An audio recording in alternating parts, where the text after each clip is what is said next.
everybody. I hope you all are doing fine. Welcome to our new show, visa पे चर्चा, सोच आपकी नजरिया हमारा, जिसका मतलब है आपके ही सवाल हम डिस्कस करेंगे MD परवीन सर से.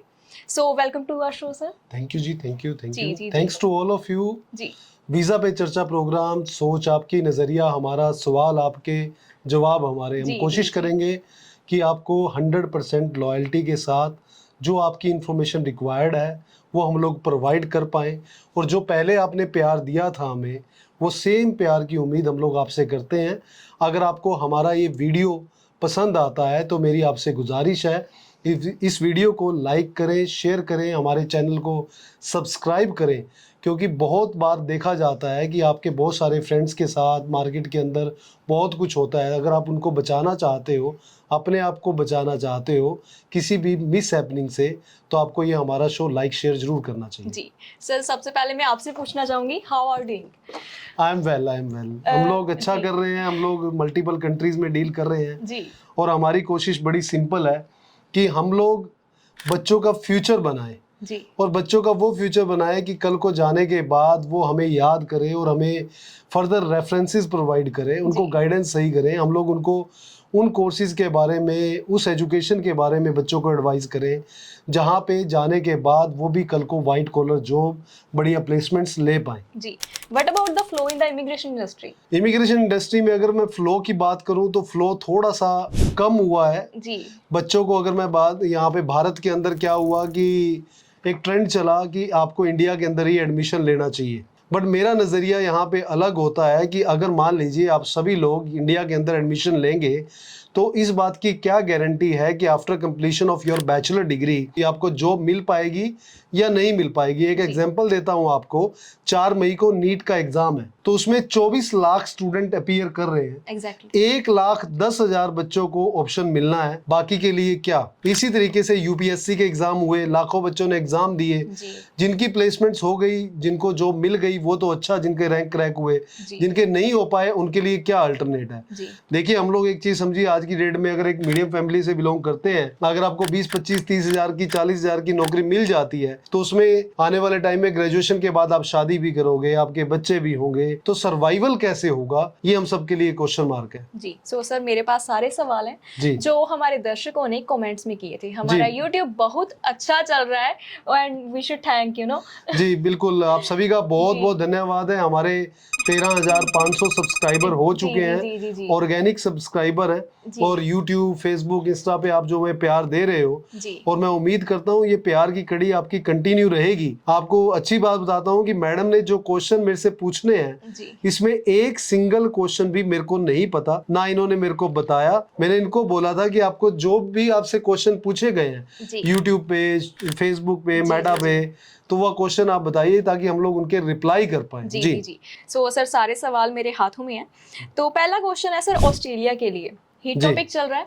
ऑस्ट्रेलिया में इंटरनेशनल स्टूडेंट्स के लिए जॉब मार्केट कैसा है? क्या वहाँ कोई ऐसी इंडस्ट्री है जहाँ स्टूडेंट्स को काम मिलना आसान है? देखो, ऑस्ट्रेलिया बड़ी ग्रोइंग मार्केट है. मार्केट के अंदर अभी न्यूज़ भी आया था कि ऑस्ट्रेलिया के अंदर जितने भी कुछ यूनिवर्सिटी ने डिसाइड किया है कि पंजाब, हरियाणा, गुजरात, हैदराबाद के बच्चों को, यूपी के बच्चों को वो बैन कर रहे हैं कि वो नहीं लेंगे. ये टोटली फेक न्यूज़ थी. ऐसी न्यूज़ पे नहीं जाना चाहिए. वो कई बार क्या होता है कि कुछ लोग पॉपुलैरिटी लेने के लिए नेगेटिव न्यूज़ को ज़्यादा हाईलाइट करते हैं. मेरा मानना ये है कि हमें हमेशा पॉजिटिव पे ही बात करनी चाहिए इंस्टेड ऑफ नेगेटिव पे. अगर मैं ऑस्ट्रेलिया के अंदर देखता हूँ तो हेल्थ सेक्टर के अंदर आपको जॉब अपॉर्चुनिटीज अच्छी मिलती हैं. इंजीनियरिंग सेक्टर के अंदर बड़ी वाइड अपॉर्चुनिटी है. IT सेक्टर बड़ा ग्रोइंग सेक्टर है. और ऑस्ट्रेलिया, आपको ध्यान रखना चाहिए कि भारत से 3.5 गुना बड़ा है और वहां पे पॉपुलेशन करीब 4, 4.5 करोड़ के आसपास है. तो अगर मैं देखूं कि पोटेंशियल के पॉइंट ऑफ व्यू से तो ऑस्ट्रेलिया एक ग्रोइंग कंट्री है और कंस्ट्रक्शन लाइन में बहुत ज्यादा बड़ा स्कोप है जिसको आपको यूटिलाइज करना चाहिए. और आज की डेट में यूनिवर्सिटीज स्टूडेंट्स को सिंपली एडवाइस करती हैं कि भाई अगर आप हमारे यहाँ पे आना चाहते हो तो माइंड मेकअप करके आए कि एजुकेशन, और बच्चों को जाना भी चाहिए. मान लीजिए आप +2 के बाद बैचलर डिग्री के लिए जाते हो तो अपनी एजुकेशन कंप्लीट करो. बैचलर के बाद मास्टर के लिए जाते हो तब भी अपनी एजुकेशन कंप्लीट करो. हाँ, ऑस्ट्रेलिया ने जरूर ये फाउंडेशन लगाई है कि आप स्पाउस के साथ मत आइए, सिंगल के लिए आइए, क्योंकि उनकी क्लियर गाइडलाइंस है कि हम लोग पढ़ने वाला बच्चा चाहते हैं जो हमारी पढ़ने के बाद हमारी इकोनॉमी में हमें सपोर्ट कर पाए. जी. सो सर अगला क्वेश्चन, जी जी बिल्कुल। अगर मेरा पीटी स्कोर थोड़ा कम हो तो मैं अपने स्पाउस को कनाडा का वीज़ा कैसे स्पॉन्सर कर सकता हूँ? क्या इसके लिए कोई स्पेसिफिक रूल्स हैं? कनाडा के अंदर अगर हम बात करें स्पाउस वीजा की, कनाडा के अंदर थोड़ा सा, आज इलेक्शंस हैं, 28 तारीख है आज, जी। उम्मीद करते हैं कि जो भी गवर्नमेंट आए वो हमारे स्टूडेंट्स के फेवर में आए, चाहे वो लिबरल आए या कंजर्वेटिव आए, कोई भी पार्टी आए। तो कनाडा के अंदर स्पाउस वीजा करना आसान है, बट अब आज की डेट में अगर देखा जाए तो बच्चों को स्पाउस वीजा पे अगर आप जाना चाहते हो तो सबसे पहले आपको अपनी सिंगल फाइल लगानी चाहिए, अपनी स्पाउस के साथ फाइल नहीं लगानी चाहिए। क्या होता है कि अगर स्पाउस का प्रोफाइल वीक है तो स्टूडेंट का वीजा भी रिफ्यूज हो जाता है। आफ्टर जब आप वहां पहुंच जाते हो तो उसके बाद अपने स्पाउस को स्पॉन्सर करें। कंट्रीज हमेशा नोट करने वाली बात है, जब अपने रूल्स को चेंज करती हैं तो कुछ ना कुछ रीजंस होते हैं, वैसे कोई रूल चेंज नहीं होता। कि जब उनका जो पाथ है, जब मान लीजिए स्टूडेंट वीजा है, उसको बैकडोर एंट्री जब कोई भी कंट्री में हम लोग बना देते हैं तो उनके लिए बड़ा हार्मफुल रहता है। अब क्या हुआ था कि मान लीजिए कनाडा के अंदर स्पाउस जा रहे थे तो वो बैकडोर एंट्री हो गई थी कि जो स्पाउस एलिजिबल नहीं है वो लड़की देखता था, उससे शादी करता था और उसके बेस पे चला जाता था। तो यहाँ पे पहले मेन एप्लीकेंट को जाना चाहिए, मेन एप्लीकेंट के जाने के बाद आपका रिलेशनशिप बिल्डअप जो है वो प्रूफ होना चाहिए, उसके बाद फिर स्पाउस का वीजा अप्लाई किया जाना चाहिए। मेरा सुजेशन है कि आपको 3 महीने बाद अपना स्पाउस का वीजा अप्लाई करना चाहिए। अच्छी बात है कि अगर स्टूडेंट वीजा नहीं लग पा रहे तो वर्क वीजा के अंदर अभी ऑप्शंस अवेलेबल हैं, अगर आप LMIA बेस पे जाना चाहते हो तो वो भी एक अच्छा ऑप्शन है। ठीक है सर। सो प्लस टू पास स्टूडेंट्स के इतने सारे क्वेश्चंस आए हैं कि अभी अभी प्लस टू किए उन्होंने, रिजल्ट आने वाला, लेकिन फ्यूचर को लेकर बड़े ही ज़्यादा परेशान हो चुके हैं स्टूडेंट्स। इसीलिए ना क्वेश्चंस आए हैं कि प्लस टू के बाद स्टडी अब्रॉड जाना बेटर है या आफ्टर ग्रेजुएशन, दोनों ऑप्शंस के प्रोज एंड कॉन्स क्या है? देखिए स्टडी, मेरा मानना ये है, देखो मैं सबसे पहले अपने घर का एग्जांपल देता हूँ। जी। मेरी बेटी ने अभी प्लस टू की है, 2025 में उसका रिजल्ट आएगा और ऑनेस्टली मैं उसको अब्रॉड भेज रहा हूँ। जो प्लस टू के बाद आप हमेशा एक चीज कंपैरिजन करना जरूरी होता है। मैं और मेरे वाइफ है ना, जो हम लोग कभी डिसीजन लेते हैं ना, तो कोई भी चीज हमें डिसाइड करनी होती है तो हम लोग कॉपी पेन पे लिख लेते हैं, इसके प्रोज क्या है, इसके कॉन्स क्या है, तभी चीजों को डिसाइड करना चाहिए और ये वाइज डिसीजन भी रहता है। जी। तो अगर आप अब्रॉड के अंदर और इंडिया के अंदर कंपैरिजन करना चाहते हैं तो प्लस टू के बाद मान लीजिए अगर आप इंडिया के अंदर स्टडी करते हैं तो एक चीज ध्यान रखिएगा, 3 साल के लिए, मान ली 3 साल की आपकी स्टडी है, 3 साल के लिए आप 100% अपने पेरेंट्स पे रिलाय करेंगे। After completion of your education आपको, हमें नहीं पता कि आपको 20,000 की नौकरी मिलेगी या 25,000 की मिलेगी, 15 की मिलेगी या 30,000 की मिलेगी। मार्केट के अंदर जो आप पैकेज वाले सिनेरियो देखते हो वो वही बात आ जाती है, वो 5 से 7% के लिए होता है, 10% के लिए होता है, 90% के लिए वो नहीं होता। वो यूनिवर्सिटीज जो होती हैं अपने आप को हाईलाइट करने के लिए वो दिखाती हैं कि हमने ये कर दिया। जैसे आपको मैंने बताया कि नीट का एग्जाम 24 लाख बच्चे देंगे और 24 लाख बच्चों ने, नेचुरल सी बात है, अलग अलग इंस्टीट्यूशंस में प्रिपरेशन की होंगी। तो जिस दिन रिजल्ट आएगा उसके बाद आप देखोगे कि वो पासिंग वाले बच्चों का रिजल्ट दिखा देंगे, रैंक वाले बच्चों का दिखा देंगे। कोई भी इंस्टीट्यूशंस ये नहीं दिखाएगा कि हमारे यहाँ पे इतना बच्चा था और उसमें से ये क्वालिफाई कर पाए। ये आपको सोचना है। अगर आप यहाँ पे ग्रेजुएशन करते हो, पहला मैंने बताया कि आप 100% अपने पेरेंट्स पर रिलाय करोगे। दूसरा मैंने बताया कि after completion of study uncertainty है अबाउट द जॉब, ऐसा। और तीसरा, आपको ग्लोबल एक्सपोजर नहीं मिलने वाला। इवन चौथा, आपको अपनी लिविंग के लिए भी अपने पेरेंट्स की तरफ ही देखना पड़ेगा क्योंकि पार्ट टाइम जॉब का ऑप्शन नहीं है। और उसके बाद आपको एक चीज ध्यान रखनी चाहिए कि भारत के अंदर एजुकेशन इंपॉर्टेंट है, मैं इस बात से डिनाई नहीं करता, मेरे अंदर पेट्रोटिज्म बहुत है। मैं भारत को किसी भी तरीके से ये नहीं बोलूंगा कि यहाँ पे एजुकेशन अच्छी नहीं है, नहीं करनी चाहिए, मैं ऐसा नहीं बोलता। आपको एक चीज ध्यान रखनी चाहिए कि आज देश की आबादी 140 करोड़ प्लस है। इंडिया हर साल एक ऑस्ट्रेलिया कंट्री पैदा करता है। तो क्या आज से 3 साल बाद जब हमारी पॉपुलेशन करीब करीब 155 करोड़ होगी, उस टाइम पे क्या आपके लिए ऑप्शंस क्या बचेंगे, ये सोचने की जरूरत है। दूसरी साइड अगर हम लोग फॉरेन के अंदर देखते हैं तो वहां पे सबसे पहले बच्चा 3 साल के अंदर सेल्फ डिपेंडेंट हो जाता है। दूसरा, आप इंग्लिश कंट्री के अंदर जाते हो, ग्लोबल एक्सपोजर आपको मिलता है, दुनिया से अलग अलग कंट्रीज से पर्सन्स आके आपसे मिलते हैं, अलग अलग एक्सपोजर मिलता है, नेक्स्ट लेवल की सोच हो जाती है हमारी। और जो वास्तुशास्त्र के अंदर के कहा भी गया है, चाणक्य नीति में कहा भी गया है कि अगर कोई बच्चा कामयाब होना चाहता है तो जिस घर में वो पैदा हुआ उसको वो घर छोड़ना चाहिए। जिस गांव में अगर पैदा हुआ उसको गांव छोड़ना चाहिए, जिस शहर में हुआ शहर छोड़े, तो वो बच्चा कामयाब हो जाता है। जी। इसी तरीके से अगर आप अपना देश बदलते हो तो आपके स्टार्स बदलते हैं और आपकी किस्मत बदलती है। अब यहाँ पे जो मैंने एक डिफरेंस था कि आपको पैसे और टाइम की वैल्यू समझ में आती है, जो सबसे ज्यादा इंपॉर्टेंट है। जी। मतलब और फॉरेन के अंदर जब हम लोग जाते हैं तो हमेशा आपने देखा होगा कि हमेशा ये एडवर्टाइजमेंट किया जाता है, वहां पे लेबर क्लास जॉब मिलती है, ये होता है वो होता है। स्टार्टिंग में आपको किसी भी तरीके की जॉब मिले, आप वो कच्चा घड़ा हो जिसको कुम्हार किसी भी तरीके से कोई भी सांचा बना सकता है। जी। जब आप ग्रेजुएट हो जाओगे तो आपका ईगो लेवल एक अप हो जाएगा। उस टाइम पे फिर आप सोचोगे कि मेरे को ये काम नहीं करना, ये मेरे लेवल का नहीं है, ये दिक्कत है, ये दिक्कत है, तो आप सिस्टम में कमियां निकालोगे। जी। इसी तरीके से मैं स्ट्रांगली रिकमेंड करता हूं कि +2 के बाद आप लोगों को अब्रॉड जाना चाहिए। ओके सर, लिटरली मुझे आपका पॉइंट बहुत ही वैलिड लगता है कि +2 के बाद ही जो ब्रेन है ना वो अच्छे से वर्क करना स्टार्ट अच्छे कर से देता वर्क है करता ना? है और साथ में बच्चों को अभी ये छोटी उम्र होती है तो ये नहीं जी, पता जी, होता जी। कि मेरा ये लेवल का काम नहीं है या मेरे को ये स्ट्रगल करना पड़ रहा है। एंड वो स्ट्रगल करता है। वो 3 साल में ऐसा पॉलिश होता है जो हम जी। लोग इमेजिन नहीं कर सकते। जी, बड़ा जी, अच्छा जी। पोचा पॉलिश हो गए ना, जी। निकलता बहुत बढ़िया है। उसको पैसे की वैल्यू, टाइम की वैल्यू जो माँ बाप अपनी जिंदगी में बच्चों को नहीं सिखा पाते, जी। वो उसको वहां जाके समझ में आती है। Exactly sir. Sir next question, जी। कनाडा, यूके, ऑस्ट्रेलिया की यूनिवर्सिटीज में एडमिशन लेने के लिए मिनिमम कितना आर्ट्स स्कोर चाहिए? अगर मेरा स्कोर थोड़ा कम हो तो क्या मुझे एडमिशन मिल सकता है? देखो, हर कंट्री की एंट्री रिक्वायरमेंट्स अलग अलग है। जी। कनाडा के अंदर अगर मैं बात करूं तो मैं स्ट्रांगली एडवाइस करूंगा कि आपका आईएलटीएस स्कोर 6 ईच होना चाहिए और ग्रेजुएशन में आपके 50% अबव मार्क्स हो, +2 के अंदर आपके 60% अबव मार्क्स हो। इसी तरह यूके के अंदर हमारे पास ऑप्शन है, +2 अगर आपने सीबीएसई या आईसीएसई बोर्ड से किया है जी।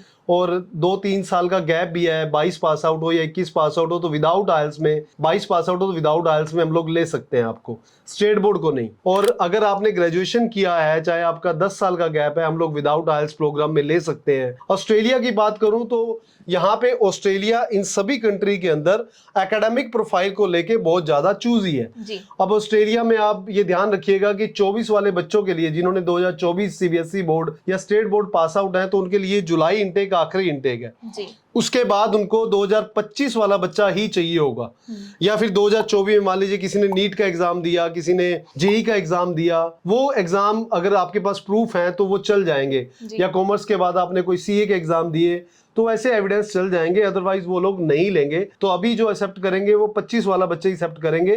तो 24 वाले जितने भी स्टूडेंट्स हैं और ऑस्ट्रेलिया जाना चाहते हैं तो आपको इमीडिएटली डिसाइड करना चाहिए। और आइल्स की अगर मैं बात करूं तो 6 ईच कोशिश करें, जितना बेटर स्कोर हो उतना अच्छा है। Otherwise 55 not less than 51 is a good option, वो भी हम लोग ले सकते हैं। और अगर सर कोई ओपन बोर्ड से +2 कर रहा है तो आर्ट्स स्कोर भी कम है, तो क्या उससे एडमिशन मिल सकती है अब्रॉड में, या फिर प्रॉब्लम्स क्या क्या आएंगी? देखिए, ओपन बोर्ड में अगर आप कर रहे हो तो एक बात तो बड़ी क्लियर है कि 2 ही रीजन से आप ओपन बोर्ड करते हो। पहला रीजन ये है कि आपने नीट और जेईई की प्रिपरेशन कर रहे होगे और आपको सीबीएसई बोर्ड में या किसी स्कूल में एडमिशंस नहीं मिला जो चल रहा था। अब तो खैर इंडिया गवर्नमेंट ने गाइडलाइंस भी दे दी हैं, तो एक तो ये रीजन है जिसकी वजह से आपने ओपन किया होगा। दूसरा, आप +2 में फेल हुए होंगे या कंपार्टमेंट रही होगी, तो वो जस्टिफिकेशन चाहिए। डिपेंड करता है प्रोफाइल में, उसको कमी को पूरा करने के लिए अगर आप आईएलटीएस या पीटी बेटर कर लेंगे तो हम लोग आपका एडमिशन करवा सकते हैं। ओके सर, क्या ऑस्ट्रेलिया में BSc health science with public health specialisation की डिमांड है, और इस फील्ड में करियर अपॉर्चुनिटीज कैसी हैं? ऑस्ट्रेलिया के अंदर अगर आपके अंदर कैपेबिलिटीज है जी, और आप 7 ईच बैंड स्कोर, अगर आपने पूछा था कि ऑस्ट्रेलिया के अंदर अपॉर्चुनिटीज कौन सी हैं, तो मैंने सबसे पहले बोला था कि आपको हेल्थ सेक्टर में वहां पे बहुत स्कोप है। जी। अगर मैं हेल्थ सेक्टर की बात करता हूं तो अगर आपका 7 ईच स्कोर है, strongly I will recommend to all of you कि अगर वहां पे आपको बैचलर ऑफ नर्सिंग में एडमिशन मिलता है तो उसके जैसा कोई भी प्रोग्राम नहीं है। बैचलर ऑफ नर्सिंग में जिन स्टूडेंट्स को हम लोगों ने भेजा, यू कुड नॉट बिलीव, आज की डेट में पर आवर के हिसाब से वो $100 पर आवर के हिसाब से अर्न करते हैं। तो इतनी इनकम तो मेरे को लगता नहीं है किसी अदर प्रोफेशन में भी हो सकती है। और हेल्थ साइंस या फिर आप पब्लिक हेल्थ की बात करें तो आप लोग मेडिकल सेक्टर से रिलेटेड प्रोग्राम्स में ही वहां पे जाते हो। जी। आपको हॉस्पिटल्स के अंदर एडमिनिस्ट्रेशन में जॉब मिल जाती है, या फिर आप बायोलॉजिकल लैब्स वगैरह में वहां पे जा सकते हो। अलग अलग सेक्टर्स में आपके लिए अपॉर्चुनिटी रहती है। वहां पे चलता है अर्ली चाइल्डहुड के प्रोग्राम्स बड़े चलते हैं, पब्लिक हेल्थ सेक्टर बड़ा डेवलप है वहां पे, तो उनमें अपॉर्चुनिटीज अवेलेबल हैं। बट मैं सबसे टॉप पे अगर देखा जाए तो मैं टॉप पे नर्सिंग प्रोग्राम को रखूंगा जहां पे आपको अगर एडमिशन मिलता है तो आपको लेना चाहिए, बट उसकी कंडीशन एक है कि 67 ईच या फिर पीटी 65 ईच। ओके सर, अगर हम ओवरऑल बात करें तो स्टूडेंट कनाडा ही जाना चाहता है, तो कनाडा के लिए हमारे पास इतने सारे कनाडा सवाल के थे। हाँ, जी जी जी, कनाडा के अंदर बिल्कुल अभी स्टूडेंट वीजा थोड़ा टाइट है। जी तो आप सबको मैं बताना चाहता हूं कि अगर आपका आईएल स्कोर लो है, आप अपने ब्रदर सिस्टर रिलेटिव से बिछड़े हुए हो, आपका आईएल स्कोर लो हो गया और आपका एक्सपीरियंस है, तो आपको इमीडिएटली हमारी ब्रांचेस में विजिट करना चाहिए। हमारे पास वहां पे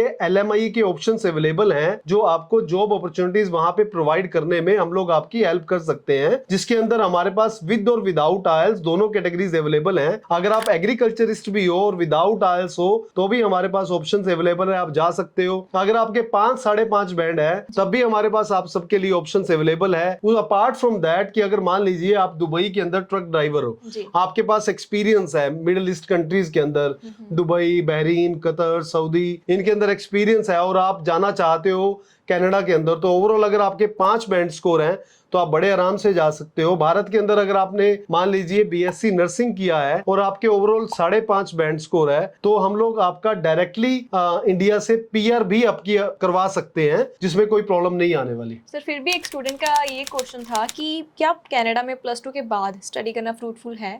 स्टूडेंट को इस स्टेज पे क्या अपॉर्चुनिटीज मिल सकती हैं अभी भी? नहीं, कनाडा के अंदर +2 के बाद बिल्कुल कोई प्रॉब्लम नहीं है। स्ट्रांगली इमिग्रेशन ने अनाउंस किया है, वहां की गवर्नमेंट ने भी अनाउंस किया है, सेम लाइक ऑस्ट्रेलिया की तरह, कि आपको +2 के बाद बैचलर डिग्री और ग्रेजुएशन के बाद मास्टर डिग्री प्रोग्राम्स अडॉप्ट करने चाहिए। अगर आप बैचलर डिग्री अडॉप्ट करते हो और मास्टर डिग्री अडॉप्ट करते हो तो उसमें आपको वीजा मिलने में कोई प्रॉब्लम नहीं आनी चाहिए। मार्केट के अंदर कहा जा रहा है कि जीआईसी नहीं पे करना चाहिए, but strongly I will recommend कि आपको 1 ईयर फीस और जीआईसी पे करना चाहिए। अपार्ट फ्रॉम दैट आपको अपने पेरेंट्स का सोर्स ऑफ इनकम और कुछ ना कुछ फंड्स जरूर दिखाने चाहिए। ओके सो सर, मेरा पर्सनल सवाल अभी मैं पूछ लूं? जी जी जी, पर्सनल सवाल ये है, what are the predictions about the immigration industry in the end of 2025? देखिए, एक बड़ी प्रिडिक्शंस है जो मेरे को सुनने में आ रहा है और मैं इस पे बिलीव भी कर सकता हूँ। जी आज की डेट में immigration industry approximately 60% rely on UK only, और आप सबके लिए भी यूके का बेस्ट ऑप्शन है। तो ये आप सबको एक इंफॉर्मेशन मैं देना चाहता हूँ कि यूके इमिग्रेशन सितंबर इनटेक के बाद बड़ा जबरदस्त रूल चेंज करने वाली है।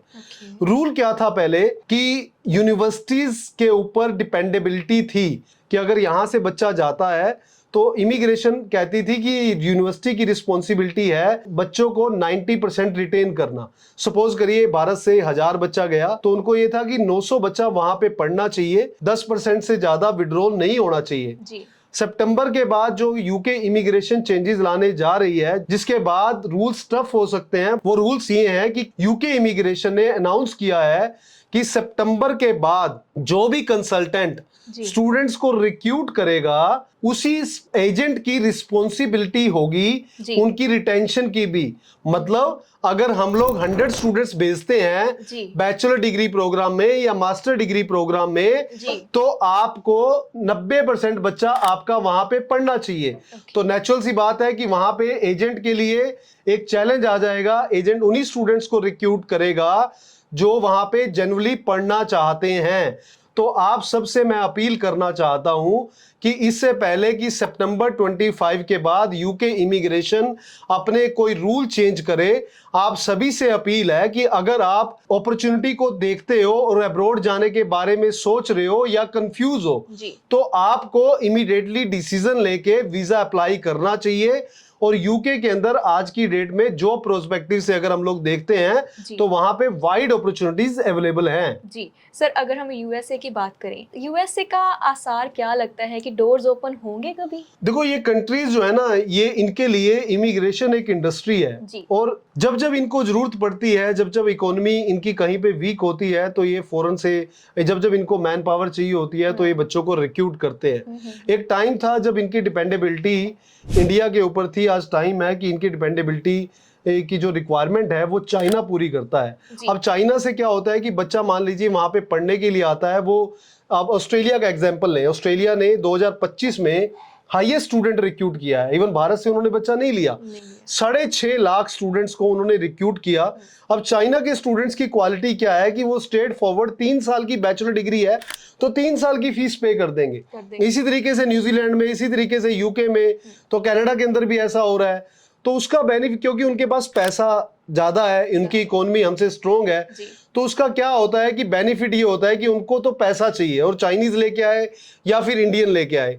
अब यूएसए भी इसी मॉडल पे चल रहा है। यूएसए ने जो टैरिफ प्लान चलाया है, टैरिफ वॉर जो चला है, उसके अंदर मेरे को लगता नहीं है कि बहुत ज्यादा टाइम तक वो सरवाइव कर पाएंगे और उनको इमीडिएटली या फिर थोड़ा टाइम रुक के कुछ ना कुछ कॉम्प्रोमाइजिंग सिचुएशन दोनों कंट्रीज के अंदर हो जाएंगी। और एजुकेशन सेक्टर को तो कोई छेड़ना भी नहीं चाहता। विजन वे ने अभी 3 स्टूडेंट्स के हम लोगों ने यूएसए के इंटरव्यू करवाए, उसमें से 2 के वीजा आए हैं और 1 रिफ्यूज हुआ है। तो यूएसए वीजा देना चाहता है, पर अगेन कंसर्न यही है कि वो भी उन बच्चों को देना चाहता है वीजा जो एक्चुअली पढ़ना चाहते हैं। मतलब इमिग्रेशन इंडस्ट्री के अंदर स्पेशली मैं स्टूडेंट की बात करूं तो वो बैकडोर एंट्री वाला जो पाथ मल्टीपल कंट्रीज में चल रहा था, वो कोई भी कंट्री आज की डेट में एक्सेप्ट करने के लिए तैयार नहीं है।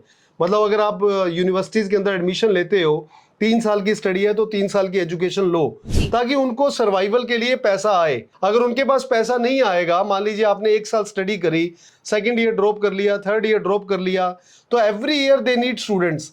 तो उनको चाहिए कि 1 साल बच्चा फीड करे, दूसरे साल भी करे, तीसरे साल भी करे, जिससे इकोनॉमी उनकी चलती रहे और उनको जो मैन पावर मिले वो पढ़ी लिखी मैन पावर मिले, इलिटरेट मैन पावर ना मिले। सर एक और पॉइंट जो मैंने नोट किया कि मार्केट में nobody is talking about the New Zealand study visa, reason क्या है इसका? नहीं, न्यूजीलैंड स्टूडेंट वीजा की अगर मैं बात करूं तो आज की डेट में अप्रोक्सीमेटली 60% स्टूडेंट्स का वीजा लग रहा है और आपको अप्लाई करना चाहिए। वो इसलिए बात नहीं कर पा रहे क्योंकि न्यूजीलैंड की एक रिक्वायरमेंट है कि उनको 6 मंथ्स ओल्ड फंड चाहिए।